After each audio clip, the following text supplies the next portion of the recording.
15h-17h. Le Mac de l'après-midi, Sud Radio. Le Mac de l'après-midi. Marc Leval. Et encore une fois, toujours le même plaisir de vous retrouver sur cette antenne. J'espère que vous allez bien, que vous avez passé une bonne journée, que nous allons partager ensemble des moments d'émotion, parce qu'à chaque fois, faire de la radio dans ces conditions, c'est toujours un vrai plaisir. Émission interactive que vous pouvez, bien sûr, à laquelle vous pouvez participer. Le numéro de téléphone, c'est le 0826 300 300, les réseaux sociaux et nos invités qui vont donc se succéder. Vous savez qu'il y a des sujets que j'affectionne un petit peu plus que d'autres, hein, c'est vrai, et notamment celui que nous allons aborder dans quelques instants, qui a suscité et qui suscite depuis des années d'ailleurs, depuis la fin du 19e, début du 20e, des réactions, oui, et des commentaires. Alors certains rient un peu, rient de travers, rient jaune, en disant qu'effectivement c'est pas très crédible. D'autres se sont penchés véritablement sur ce phénomène. Beaucoup d'études, et notamment une étude qui date de 2014 là, grâce à une société qui s'appelle Axilum Robotics, qui a tout simplement réussi, et on recevra son directeur tout à l'heure, qui a réussi une première mondiale entre l'Inde et Strasbourg. Mais de quoi parle-t-on ? Eh bien, on parle de télépathie. Oui, la télépathie. Alors, il y a les partisans de la télépathie qui affirment que tout le monde peut développer cette capacité, ce pouvoir, mais à des degrés différents.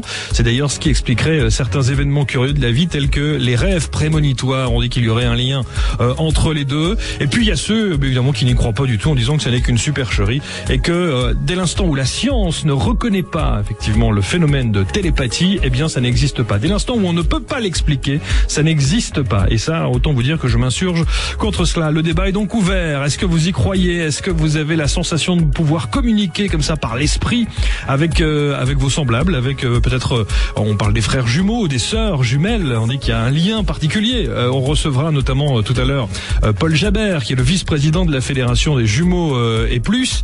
Là aussi, c'est très controversé. Il n'est pas du tout d'accord quand on parle de télépathie au sein même d'une fratrie gémellaire en particulier. Bref, autant de réactions et de commentaires que l'on attend. Mes invités dans quelques instants avec Michel Saramito, qui est le président du Centre des études parapsychologue et qui est chargé justement de se plonger dans ces univers un peu parallèles, on va dire. Qu'en pense-t-il en tant que président de ce Centre des études parapsychologiques et des phénomènes inexpliqués ?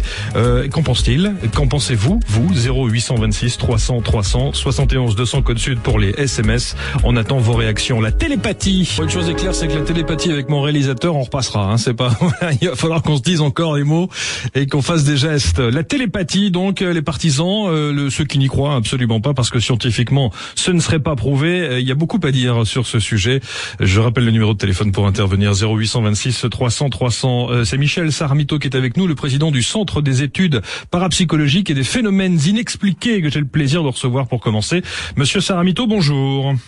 Oui, bonjour monsieur, à nouveau, merci beaucoup à Sud Radio de Toulouse là, de m'accorder un petit moment, et puis toute la confiance aussi, j'espère. Eh ben écoutez, je suis ravi de vous recevoir, parce que c'est un sujet qui me passionne, et j'ai envie de connaître évidemment votre ressenti, votre sentiment au travers des différentes expériences qui ont été menées, notamment une expérience, j'allais dire française, parce qu'on reçoit l'un des représentants de cette expérience, c'est Michel Berg, qui est avec nous, le directeur de la société Axilum Robotics. Bonjour monsieur Berg.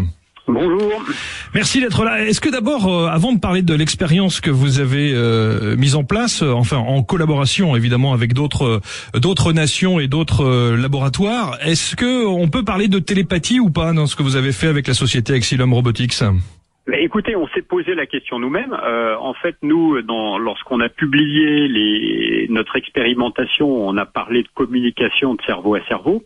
Et c'est vrai que de nombreux médias ont évoqué de la télépathie après. Alors, ça dépend un peu de la définition qu'on donne à la télépathie. Si la télépathie, c'est comme certaines définitions le disent, une communication de cerveau à cerveau sans passer par les 5 sens, sans le système nerveux périphérique, oui, à ce moment-là, on peut considérer que notre expérimentation est de la télépathie. Mais il faut pas oublier c'est une expérimentation qui a nécessité la mise en œuvre de techniques telles que l'électroencéphalogramme ou la stimulation magnétique transcrânienne. Donc, il y a eu une certaine assistance par la technologie. Et donc, si dans la définition on dit qu'on n'a pas besoin d'assistance pour la technologie, donc du coup, ça ne serait plus vraiment de la télépathie. Ouais, ça dépend de la définition qu'on en donne. Justement, je vais demander à Michel Saravito, quelle est votre définition de la télépathie, Michel ?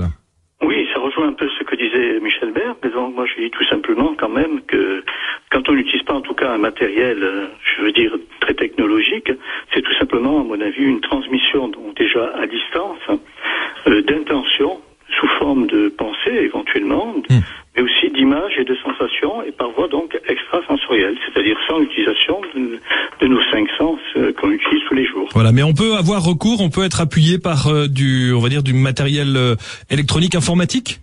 Ah, pourquoi pas, mais ça c'est pas du tout notre partie. Non, mais c'est le cas de l'expérience d'Axylum Robotics, c'est-à-dire que rien n'aurait pu se faire si il n'y avait pas juste l'assistance effectivement d'appareils électro. Alors moi je sais pas de quelle manière on peut avancer les choses. On dit quoi, électrosensoriel, Michel Berg, on dit quoi exactement? Non, en fait, c'est des technologies non invasives qui sont assez. L'une, c'est l'électroencéphalogramme. Hein, ouais, c'est bien connu, qui permet de mesurer effectivement l'activité du cerveau et c'est utilisé aussi. Alors, on parle d'interface cerveau à ordinateur pour utiliser notamment certains ont pu contrôler des drones avec les ondes cérébrales, etc. Donc il y a eu ça, c'est un domaine qui est assez connu. Comment on utilise des ondes cérébrales et les signaux électriques émis par le cerveau pour transmettre une information. Et puis de l'autre côté, on a la partie qu'on appelle ordinateur à cerveau, interface ordinateur-cerveau, où là on a utilisé une autre technique qui s'appelle la stimulation magnétique transcrânienne. C'est une technique de neurostimulation qui a des applications dans certaines pathologies comme la dépression, les douleurs chroniques, la réhabilitation après accident vasculaire cérébral. Donc c'est une technique qui commence à se développer et qui a été utilisée là pour stimuler une zone cérébrale et déclencher des éclairs lumineux au niveau du cerveau. Voilà, c'est un petit peu ces techniques-là. Donc on est dans des technologies médicales non invasives qui ont permis effectivement cette transmission. Alors c'était en 2014 et ça se situait entre la France et l'Inde. Racontez-nous, alors sans rentrer évidemment dans des détails très techniques, hein, il faut qu'on fasse simple dans le discours, mais de quelle manière, qui en est à l'origine et de quelle manière vous avez procédé pour arriver à ce résultat final de communication de cerveau à cerveau? Eh bien, cette expérimentation a réuni plusieurs équipes, donc une équipe du laboratoire Starlab à Barcelone, en Espagne, ainsi que l'université de Barcelone. On avait également la Harvard Medical School à Boston, et puis notre société Axylum Robotics, parce qu'on a mis au point un système robotisé justement pour la stimulation magnétique transcrânienne qui permet de travailler avec une grande précision. Et c'est un système faire bref. On avait une personne en Inde qui était le cerveau émetteur et une personne en France à Strasbourg qui était le cerveau récepteur. Le cerveau, alors on a essayé de transmettre un mot de 4 lettres, hein, tout simplement. C'était le mot Ola au départ, hein, c'est ça? Voilà, le mot Ola et Chiao, on l'a fait avec deux mots de 4 lettres. Donc c'était vraiment fait de manière très scientifique puisque on voulait publier les travaux. Et donc ni le cerveau, ni la personne émetteur ni la personne récepteur ne connaissait le mot. Hein. C'est un mot qui était codé sous forme binaire.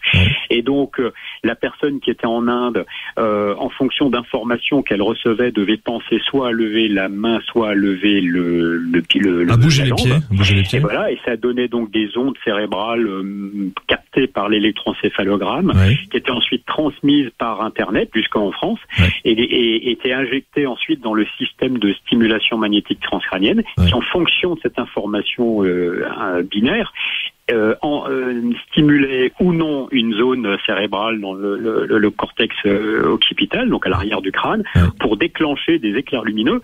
Donc en fait, c'est des sensations lumineuses, hein, on ne les voit pas, mais on les perçoit. Et en fonction du fait qu'on perçoive ou non ces éclairs lumineux, c'était également un message codé, c'était soit 1 quand on le percevait, soit 0 quand on ne les percevait pas. Et quand on décodait ensuite cette information, eh bien on pouvait dire oui, effectivement, le mot Ola et le mot Chiao a été transmis de manière adéquate sans que on fasse appel aux 5 sens de l'émetteur ou du récepteur. L'expérience a duré combien de temps? Alors l'expérimentation, elle s'est étalée sur presque 1 an parce qu'on a fait beaucoup de tests. On s'est aussi assuré qu'il n'y avait pas de biais, que il n'y avait pas des reconnaissances justement par la sensation de la bobine de stimulation sur la tête, etc. Donc on a fait beaucoup. Il y a des expérimentations annexes qui ont permis d'éliminer les biais et de dire que c'était vraiment une réalité, que cette perception en dehors des 5 sens. Et puis l'expérimentation réelle a eu lieu vers le mois d'avril 2014 et puis ensuite a été publiée au mois d'août dans la revue PLOS ONE aux États-Unis. Alors celui qui était donc le récepteur qui se trouvait à Strasbourg dans le laboratoire recevait donc cette espèce de code un peu binaire donc avec des 1 et des 0 c'est ce que vous disiez. C'est un petit peu le principe de Matrix qu'on voit dans le film pour essayer d'imaginer un peu les choses. Donc il y a des 1 et des 0, c'est le même, ce sont les symboles du Morse aussi c'est un peu ça. Oui, en fait, en quelque sorte, on peut considérer ça comme ça. Là, en fait, c'était une bobine qui venait à chaque fois qu'on recevait l'information 0 ou 1 qui venait par Internet depuis l'Inde. Quand il y avait un 1 qui arrivait, on savait que le système devait stimuler un point précis du cerveau pour générer ces fameux éclairs lumineux, ces phosphènes. Et puis, quand c'était un 0, on allait stimuler au même endroit, mais en tournant la bobine de stimulation d'un angle de 90 degrés, qui faisait qu'on déclenchait pas les phosphènes tout en allant au même endroit. Donc là, le cerveau récepteur avait l'impression que ça allait au même endroit, mais et faisait le même bruit, déclenchait également une stimulation, mais dans un cas on déclenchait l'éclair lumineux, dans l'autre cas non, et ça permettait ensuite de dire on attribuait un 1 lorsqu'il y avait un éclair et un 0 quand il n'y en avait pas, et du coup ça a permis de décoder le message. Alors c'est vrai que c'est un petit peu lourd, ça durait longtemps, il faut 1 heure pour transmettre un mot de 4 lettres, donc on en est au balbutiement de ce type de technologie, mais on a pour la première fois au monde prouvé que c'était possible de transmettre une information d'un cerveau à l'autre sans passer par les 5 sens, même si c'était avec une assistance technologique. Michel Saramito, c'est de la télépathie ça Écoutez, c'est quelque chose que je ne connaissais pas du tout, mais je pense que, bien sûr, tout ce qui est nouvelle technologie ne peut que faire avancer toutes ces sciences qui sont considérées un peu comme paranormales. Et bien entendu, nous avons vraiment plaisir à rencontrer ce monsieur, Michel Berg, à Nice, s'il a les moyens de venir, pour nous parler un peu de Axilum Robotics, pour tout dire, qui est à l'origine de cette expérience. C'est une première mondiale, mais quel était le but, en fait, au-delà de prouver qu'on pouvait effectivement faire passer un message de cerveau à cerveau sans passer par les 5 sens? Quel était le but? C'était plus une utilisation thérapeutique, j'imagine. Alors, en tout cas, la stimulation magnétique transcrânienne, qui est le domaine d'activité de la société, oui, c'est plus, en fait, nous, on n'est pas destiné, notre vocation, c'est pas de faire de la communication de cerveau à cerveau, mais on a été sollicité par nos partenaires, parce qu'on avait un système qui permettait d'être très précis et répétable, puisqu'il fallait aller stimuler 140 fois un point précis du cerveau. Donc il fallait absolument un système robotisé qu'on avait mis au point. Mais nous, effectivement, notre vocation, c'est avant tout de mettre une utilisation thérapeutique des systèmes robotisés de stimulation magnétique transcrânienne. C'était plus une expérimentation. Mais cela dit, ça ouvre les portes pour des développements futurs. Mais ça veut dire on a montré que c'était possible. Il faut maintenant que d'autres travaux peut-être arrivent à permettre de faire les choses de manière moins lourde, plus rapide, et peut-être de faire passer des messages plus complexes, voire des émotions. Il y a la porte ouverte sur plein de nouvelles découvertes. Ça veut dire aujourd'hui, Michel Berg, qu'on pourrait demain, ça serait un formidable espoir pour les personnes paralysées ou les personnes qui sont dans l'incapacité de parler. Pourquoi pas, bien sûr, ça pourrait être, on pense tout de suite à des applications de type médical pour des personnes qui ne peuvent pas communiquer. On pense aussi potentiellement à des applications militaires pour également transmettre des informations de manière confidentielle et donc il y a sans doute des applications potentielles pour cette technologie ou en tout cas ces évolutions. Bon, alors pour terminer avec Axilum Robotics, Michel Berg, quel est le prochain objectif, la prochaine mission de la société là? Qu'est-ce que vous allez faire une fois, parce que c'est une expérience extraordinaire qui a été reprise dans le monde entier, tout le monde en a parlé en 2014. Qu'est-ce que vous allez faire ensuite? Quelle est la prochaine étape? Il faut qu'on réfléchisse avec nos partenaires sur des manières dont on pourrait améliorer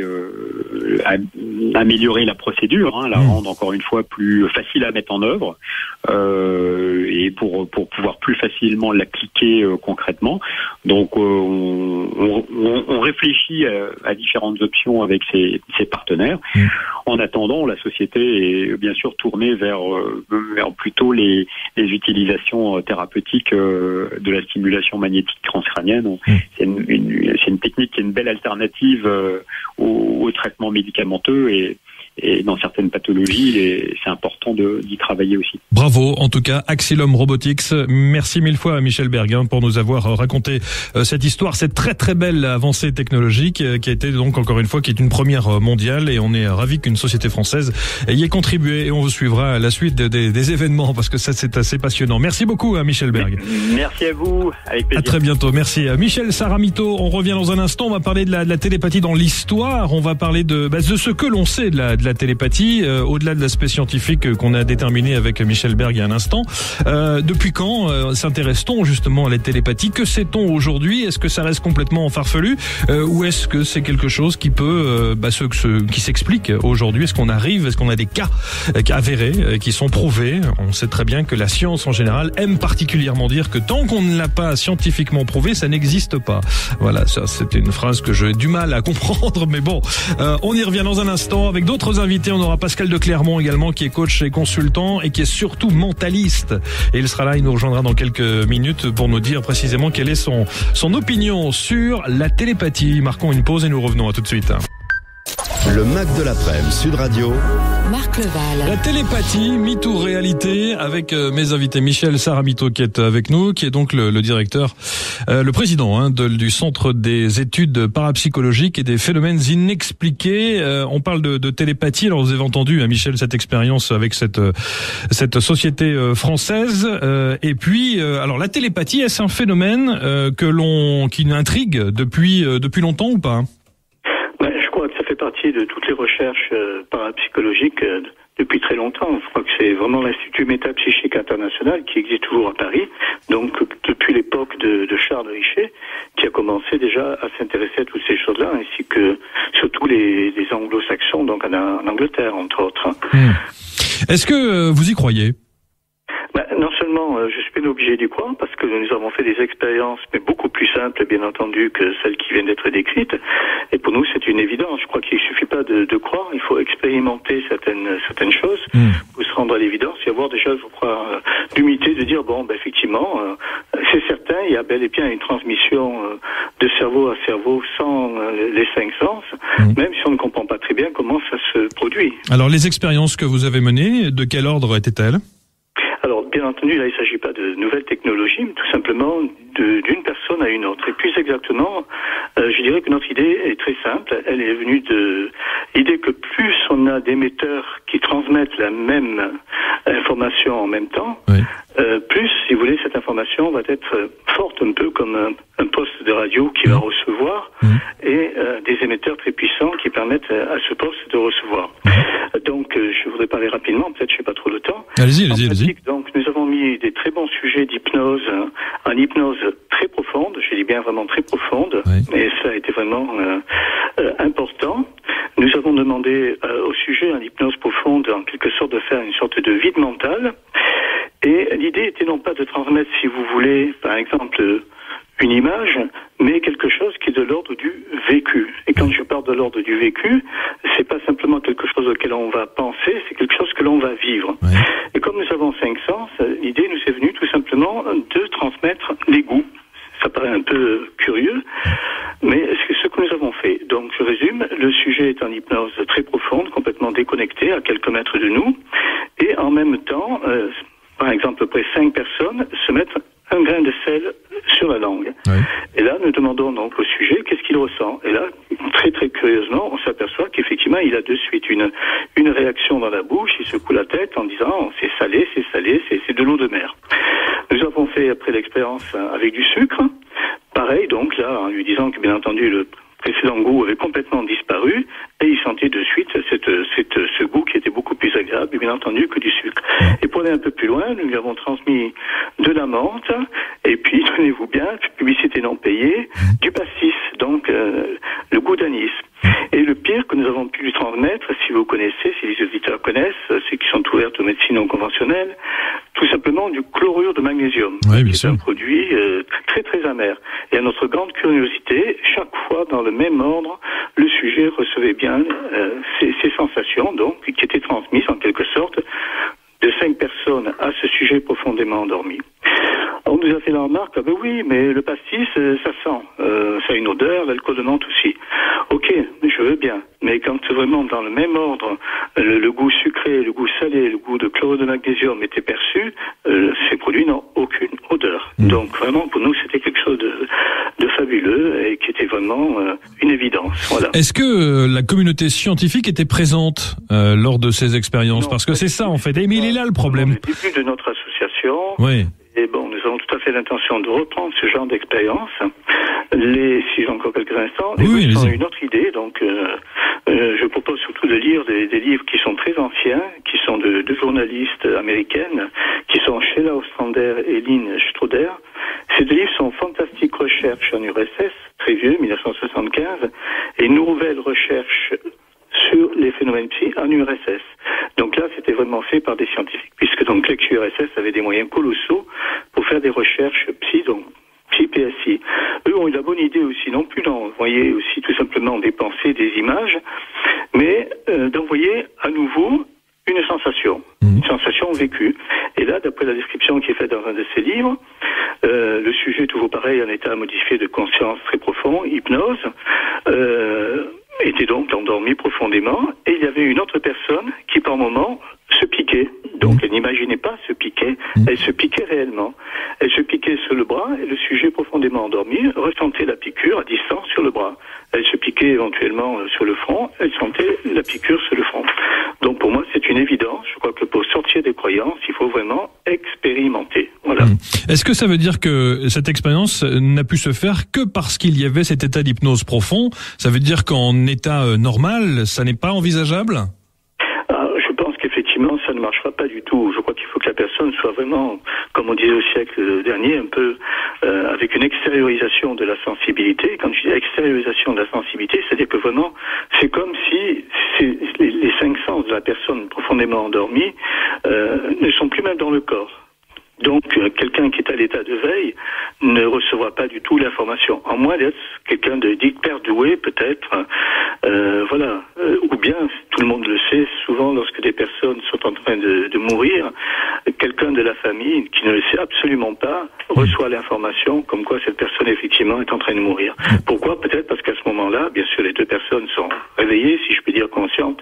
Il y a une intense émotion de celui qui est en train de ne quitter son corps physique, et peut-être la personne la plus proche au niveau, je dirais peut-être affectif, va recevoir l'information, et le lendemain, elle va apprendre effectivement la mauvaise nouvelle. Ce qui est assez étonnant, et ce qui m'embête un peu, je vous cache pas, Michel Saramito, c'est que il y a énormément on va dire de laboratoires de psychologie ou de parapsychologie, et je pense notamment à notre ami Yves Lignon, qui est dans le sud-ouest de la France, à Toulouse en particulier, qui ne demande que ça. Il ne demande qu'à se retrouver face à des situations et des expériences que peuvent mener des gens comme vous au travers de votre centre des études parapsychologiques et des phénomènes inexpliqués. Pourquoi ne pas inviter la communauté scientifique pour que ce soit enfin validé une bonne fois pour toutes et qu'on évite la polémique? Parce que là, entre ce que vous nous racontez, ce que je vous crois bien entendu, mais ce que va dire la communauté scientifique, c'est dire, mais attendez, nous on ne l'a pas vu, on n'y a pas assisté, on n'a pas pu valider cette manifestation, on n'a pas pu voir de quelle manière les choses se sont faites, donc du coup on va encore mettre en doute votre parole et on va encore dire que c'est pas prouvé scientifiquement. Pourquoi ne pas l'avoir fait? Mais écoutez, ça fait partie de nos projets, bien entendu. Et moi, j'invite par votre antenne, justement, la communauté dite scientifique. Il y a des quantités d'hypnothérapeutes qui sont maintenant formés, conditions qui sont des gens honnêtes aussi, bien entendu, maintenant qui ont fait une formation de thérapeute et un travail sur eux-mêmes, de faire ce genre d'expérience que j'ai décrite. Elle est très simple. On n'a pas besoin d'un matériel sophistiqué. Notre association est une association, bien sûr, à but non lucratif. Voilà. Donc, elle passe par l'antenne. C'est un cadeau que je fais, entre guillemets, façon de dire, à la communauté scientifique. Bien entendu, donc, au CEPI, notre association, nous avons 3 médecins maintenant qui s'intéressent à tout ce que nous sommes en train de mettre en route, mais cela demande du temps. Je dis souvent qu'il faut avoir la disponibilité. Mais nous allons y arriver en faisant aussi, bien entendu, des documents vidéo, quand on refond ces expériences très très simples et qui sont, à mon avis, peut-être pas reproductibles, c'est-à-dire 100%, mais au moins suffisamment répétitives pour dépasser, bien entendu, toutes les lois des probabilités. Une question par SMS, Michel Saramito. À l'instant, on nous demande, est-ce que les deux personnes qui étaient, donc celles qui étaient notamment dans l'état d'hypnose profonde, est-ce que ces deux personnes-là se connaissaient à la base? Je ne me souviens pas. Moi, je suis honnête. C'est des expériences qui remontent à très longtemps. Maintenant, je suis à la retraite, c'est plus facile pour moi. Je pense qu'elles se connaissaient, si vous voulez, dans le cadre de l'association, mais n'étaient pas du tout, complices ou quoi que ce soit. Que nous allions faire. Et moi, j'ai envie de vous dire que c'est des sujets tout à fait crédibles, dans la mesure aussi la communauté scientifique, y compris les hypnothérapeutes, je pense, ont oublié certains tests qui permettent de vraiment se rendre compte que la personne en hypnose profonde est effectivement pas du tout, si vous voulez, en train de simuler, mais en hypnose profonde. Donc je rappelle éventuellement quand il y a, si je peux, rapidement, quand il y a extériorisation de la sensibilité, mais surtout je dis attention en même temps, on peut passer un petit flacon d'ammoniac sous le nez de la personne en hypnose profonde, très très rapidement, sans quoi vous lui boulez les narines, et bien la personne n'aura aucun réflexe. Le réflexe est complètement aboli, ce qui est impossible à l'état de veille. En tout cas, merci de votre témoignage. Je rappelle le CEPI, CE2PI, le Centre des études parapsychologiques et des phénomènes inexpliqués, avec vous, Michel Saramito, vous en êtes le président. Merci beaucoup de ce témoignage, Michel. Merci. Et puis alors, la prochaine fois que vous faites une expérience comme ça, tenez-nous au courant un petit peu en amont, qu'on puisse mettre tout en œuvre afin d'être sur place et de vivre cela concrètement quand il s'agit d'évoquer, entre autres, la télépathie, puisque c'est le thème que nous avons choisi aujourd'hui. Merci beaucoup, Michel. À bientôt. Merci beaucoup. Merci, au revoir. Dans un instant, suite de ce programme avec notamment Pascal de Clermont, que vous connaissez puisqu'il est mentaliste. Alors lui, il a une toute autre vision, je vous cache pas, sur le phénomène de la télépathie. Et puis je vous raconterai une histoire, parce que nous avons parlé il y a quelques instants de la société française qui avait fait cette première expérience de télépathie, mais il y en a eu d'autres, et notamment en 2013, nous irons près de l'université de Washington, qui a réussi une expérience sur 2 cobayes humains. Les 2 volontaires étaient assis chacun dans une pièce à quelques centaines de mètres de distance, et ils avaient chacun un ordinateur en face d'eux.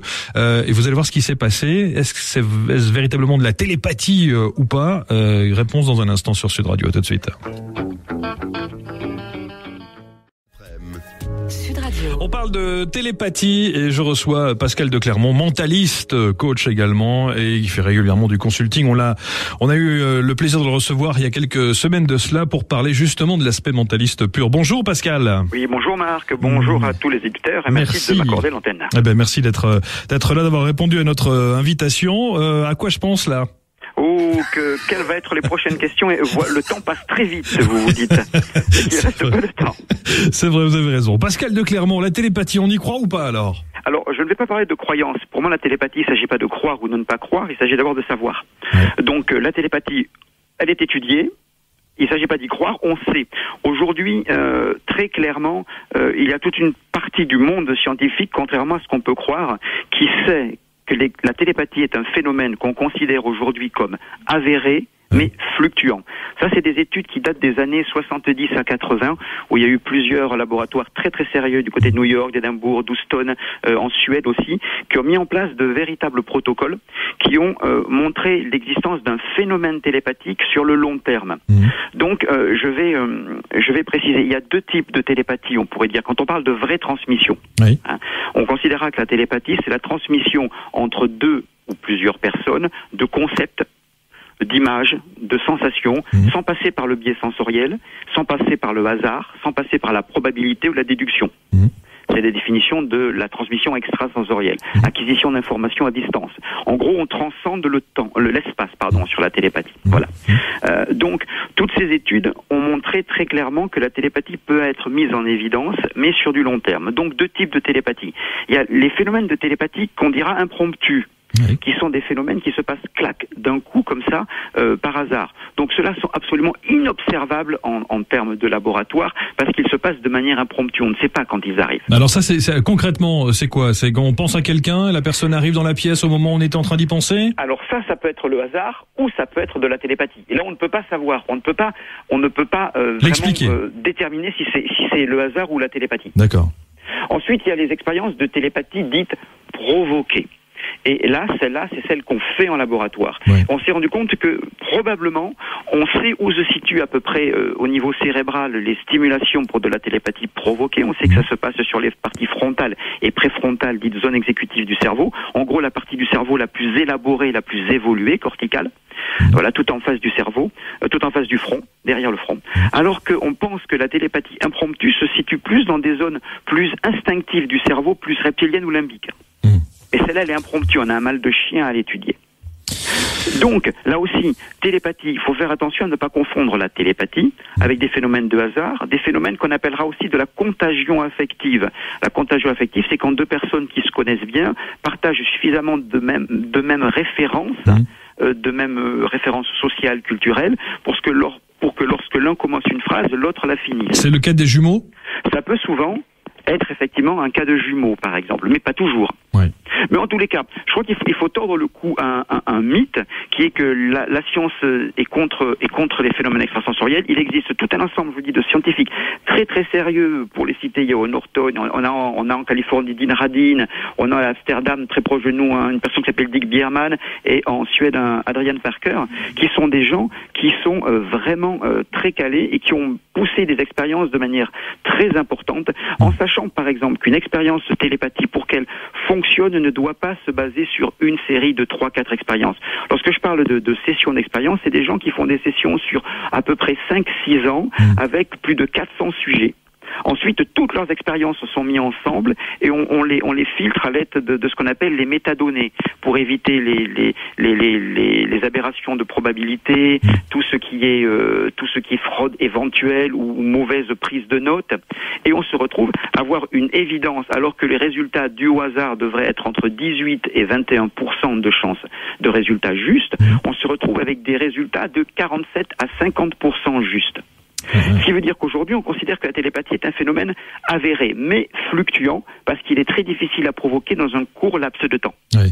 Alors, il y avait cette expérience que vous connaissez peut-être, Pascal de Clermont, qui s'est déroulée à l'université de Washington. C'était en 2013. Cette université qui a réussi une expérience sur 2 cobayes humains. Les 2 volontaires étaient assis chacun dans une pièce à quelques centaines de mètres de distance dans cette université. Chacun avait à sa disposition un ordinateur. Le premier cobaye porte sur la tête ce fameux bonnet qui était recouvert d'électrodes et qui enregistrait les ondes de son cerveau. Et sur son écran d'ordinateur, il y avait un jeu vidéo simple. Et quand une cible apparaît sur l'écran du jeu vidéo, le cobaye devait se concentrer pour imaginer le geste qu'il ferait pour tirer sur la cible en appuyant sur la barre d'espace du clavier de l'ordinateur. Les ondes cérébrales correspondantes sont captées et envoyé par Internet. Et de l'autre côté, une centaine de mètres, à l'autre bout du campus de l'université de Washington, l'autre cobaye a lui aussi un ordinateur avec le même jeu vidéo, mais l'écran est dans son dos pour qu'il ne puisse absolument rien voir. Le clavier était devant lui, à sa disposition, à portée de main, et sur la tête, il avait aussi ce casque de stimulation magnétique du cerveau. Et le dispositif recevait les ondes cérébrales envoyées via Internet par le premier joueur. Et là, la main du second cobaye a comme eu une espèce de réflexe involontaire.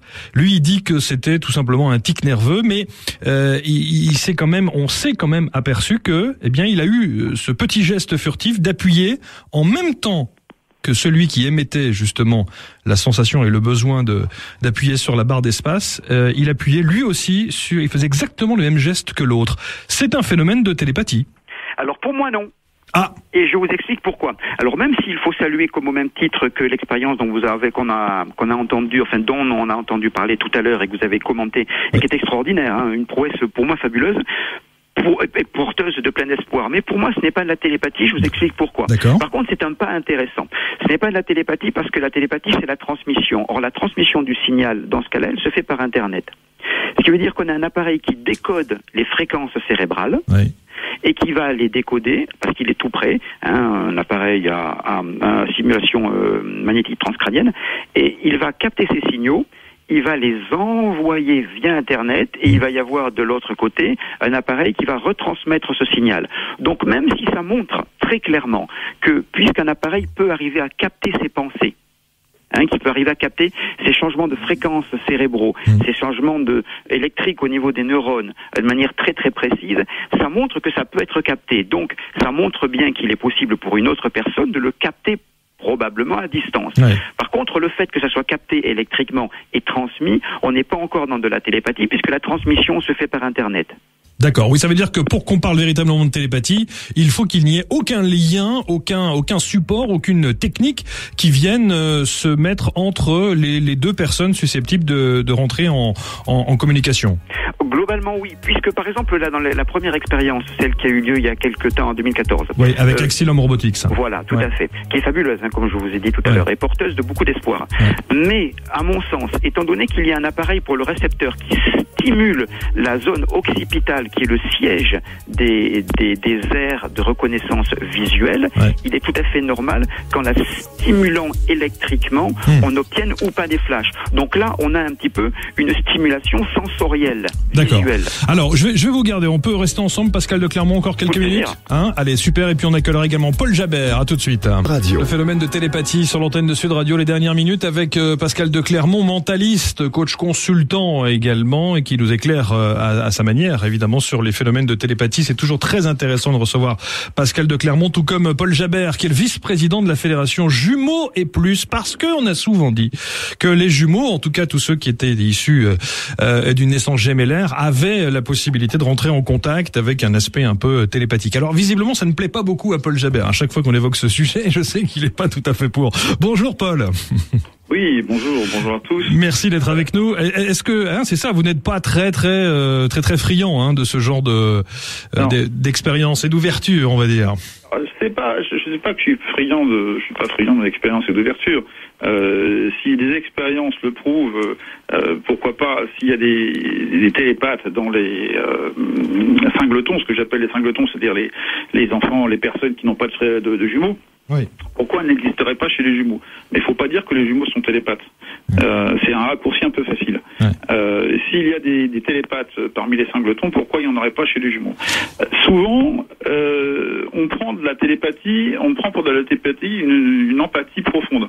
C'est-à-dire que les jumeaux sont des personnes qui ont vécu 9 mois ensemble dans le in utero, qui ont vécu toute leur petite enfance, une partie de leur adolescence, voire de leur vie de jeune adulte ensemble, tout en ayant des vies séparés l'un de l'autre. Ils se fréquentent aisément, ils se voient tous les jours, ils se téléphonent tous les jours.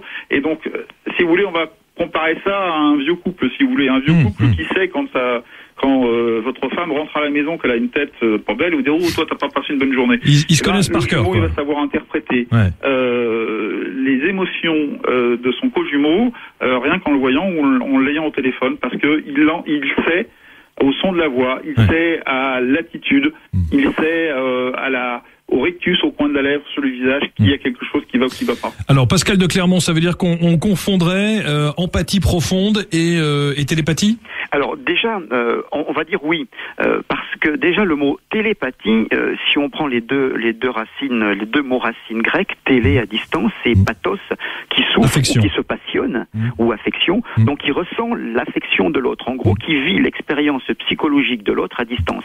Et là, on est dans la définition même de l'empathie. Donc pour moi, d'abord, la télépathie est un phénomène magnifié d'empathie, pour commencer, mais qui passe au-delà des sens. Et comme je le disais tout à l'heure, je suis d'accord avec Paul, les jumeaux partagent beaucoup de référents communs, de référents de vie, ce qui leur permet d'hyper rapidement percevoir, même de façon inconsciente et subliminale, pratiquement, la tête qu'a l'autre, l'intonation de la voix, son changement de respiration, son changement d'odeur corporelle même, en fonction de l'adrénaline que l'autre émet ou pas, et donc arrive à en tirer des conclusions qui peuvent paraître, entre guillemets, paranormales, mais qui n'en sont pas. Et c'est là où on se retrouve avec la grande difficulté au niveau de la télépathie, c'est que pourquoi est-ce qu'aujourd'hui il y a un petit peu la légende que la science est totalement opposée? C'est parce que beaucoup, hélas, de protocoles qui sont faits pour tester ces télépathes sont des protocoles faibles en termes de sécurité. Et ça permet pas de valider. Je peux vous garantir que pour créer un protocole fiable, pour tester les capacités capacité télépathique de personnes. Je l'ai fait pour des laboratoires, aussi bien en tant que sujet testé que aussi responsable de la sécurité et de la création du protocole.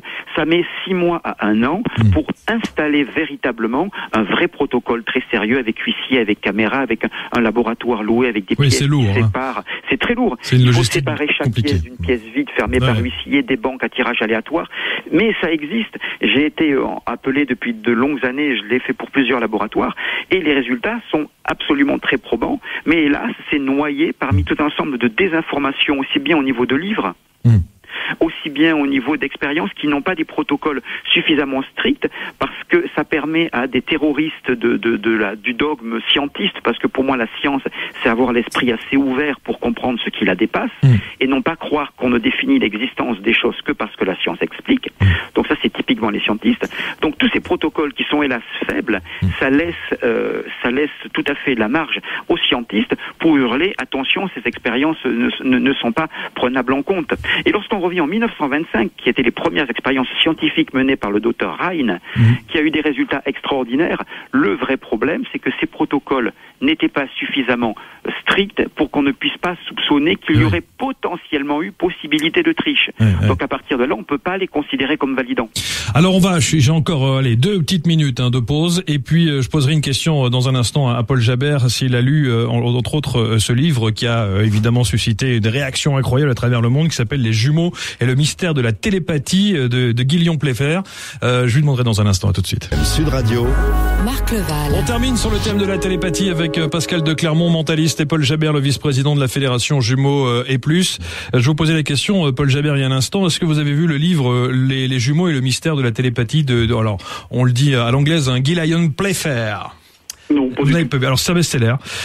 C'est un livre assez incroyable avec qui regorge de centaines et de centaines de témoignages justement sur le phénomène de la télépathie entre jumeaux. Lui en est évidemment convaincu, mais on a bien compris votre raisonnement où vous parlez plus d'empathie profonde, parce qu'effectivement les jumeaux par définition se connaissent tellement bien qu'ils ont les mêmes émotions, même quand ils se retrouvent à des centaines de kilomètres. Quand il y en a un est malade, l'autre parfois ressent que justement son jumeau est malade, ou il tombe malade même en même temps. Non, alors ça, si vous voulez, il paraît. Moi, je suis pas du tout persuadé. Je suis un peu comme Saint Thomas. Ouais. Je suis pas un scientiste pur et dur pourtant, mais je suis un peu comme Saint Thomas. Je crois ce que je vois. Moi, j'ai jamais eu affaire à des jumeaux qui ont ressenti à 600 km de distance que le proche avait quelque chose. Alors, il y a des phénomènes qui sont inexpliqués, qui restent encore inexpliqués. Le cerveau est encore un organe très très mal connu, pourtant très étudié, mais encore très mal connu par les scientifiques. Donc effectivement, il y a des phénomènes qui sont inexpliqués. Alors pourquoi pas, si ces phénomènes, ce que je vous disais tout à l'heure, peuvent avoir lieu entre des gens qui n'ont aucune relation de parenté, etc. Pourquoi elles n'auraient pas lieu aussi pour des jumeaux? Et encore, dans le raisonnement qu'on se pose, est-ce que ce sont des vrais jumeaux dont on parle, ou est-ce que ce sont des faux jumeaux? Est-ce que la relation entre vrais et faux jumeaux, issus d'un même œuf ou de la fécondation de 2 ovocytes, est-ce que la télépathie est la même? Serait la même chez les vrais, chez les faux jumeaux? C'est une bonne question qu'il faudrait se poser aussi. Exactement. Merci beaucoup en tout cas Paul Jabert, vice-président de la Fédération Jumeaux et Plus. Pascal de Clermont, mentaliste, vous aussi merci, 1000 fois Pascal, comme toujours. Est-ce que je pourrais ajouter un petit détail qui peut être intéressant? 30 secondes, allez-y. Il faut savoir quand même au niveau des études qu'effectivement, dans le sens de ce que dit Paul, les études ont montré que les jumeaux n'avaient pas des résultats fabuleusement meilleurs que les autres. Simplement un petit pourcentage qui est simplement, on pense, dû au fait qu'ils sont tellement éduqués dans l'idée qu'ils vont avoir un lien télépathique, que ça crée une telle conviction et force de conviction que le phénomène se passe plus facilement, puisqu'on sait que ces phénomènes sont plus facilement obtenus chez des gens qui ont une forte conviction et une forte certitude. Donc les résultats au niveau expérimental, c'est peut-être un petit 5-7% maximum de plus. Alors qu'on obtient des résultats bien plus forts dans l'expérience dont on avait parlé lors du précédente interview, avec des enfants in utero. Absolument. Je sais pas si vous vous rappelez, quand la mère communique par la pensée dans le livre Hypermentaliste dont on a parlé, que j'ai publié il y a quelques mois, dont on a parlé, là c'est vraiment une expérience que chaque mère peut faire et même chaque père peut faire à condition de disposer d'un enfant dans le ventre, ce qui n'est pas le cas de tout le monde, mais ça arrive au bout d'un moment. Donc peut tester cette expérience-là. Et là on a un vrai lien de télépathie. Je finirai avec mon leitmotiv, essayer d'éduquer les enfants en leur laissant cette ouverture et cette sensibilité aux capacités mentales de l'être. Ils n'en seront que, je dirais, grandis et leurs capacités seront optimisées. Merci infiniment Pascal de Clermont. Merci à tous d'avoir participé à cette émission que vous pourrez réentendre en podcast sur sudradio.fr. Bon après-midi, Sud Radio 16h.